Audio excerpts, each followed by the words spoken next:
Pinagpalang araw po mga ka-hillside, mga kaparang tulong itong mga barako natin. Ito yung mga junior boars natin.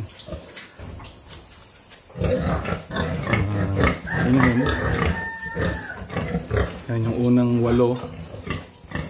Yan yung mga ito nga sa ngayon, maang buntis dyan.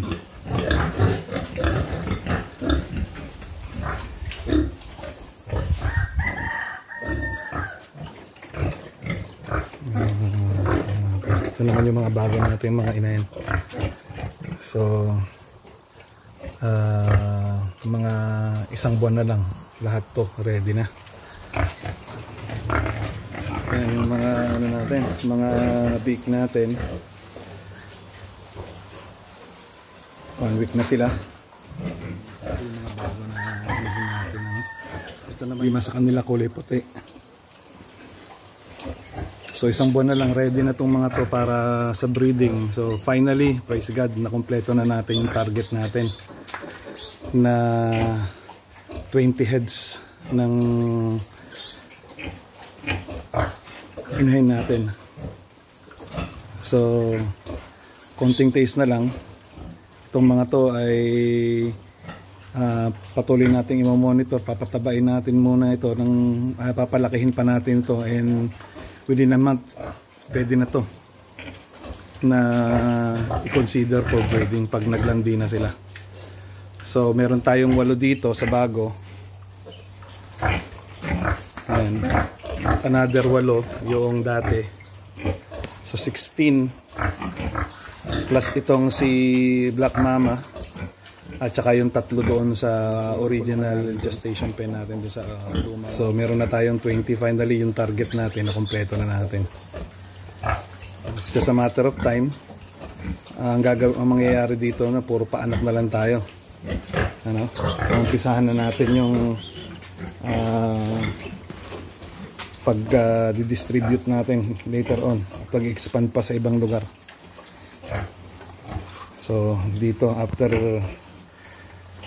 very long time ng waiting,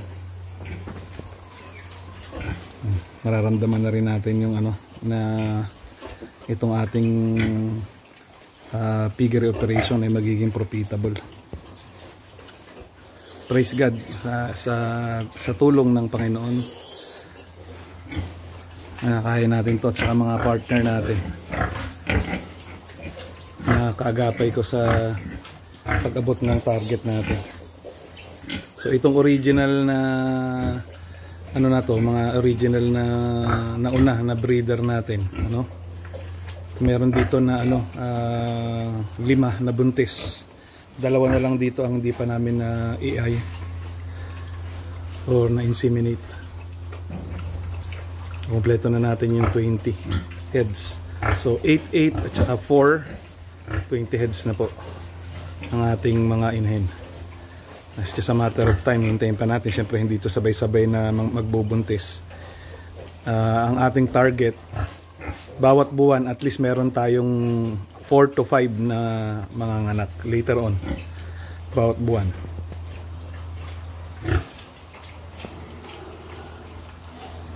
Tapos nilang kumain, kakalinis itong kulungan.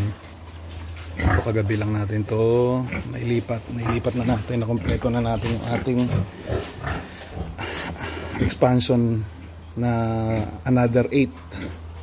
Okay na sa mga ka-partners. Praise God sa partnership tsaka suporta, no, dahil na abot na natin yung target natin. So ngayon ang susunod na gagawin na lang natin, monitoring, maintaining, ano, at ang in-expect natin makuha natin yung target natin na 4 to 5 na inahin ang mga anak buwan-buwan. 4 to 5 na inahin. So monthly ang target natin, ano. Hopefully ay ganun ang i-bless ni Lord na pamamaraan. Every month meron tayong 4 to 5 na inahin na nanganganak. To God be the glory.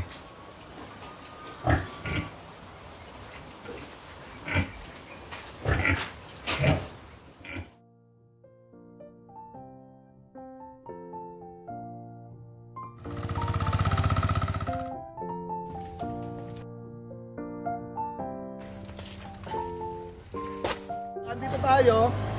Kita nyo yung mga talagang gusto.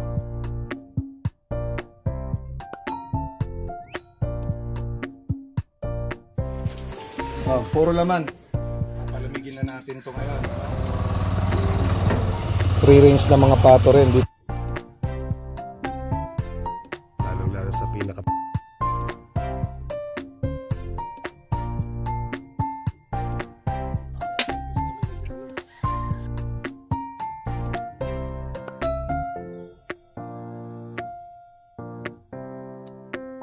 Yan, nahagis, yun.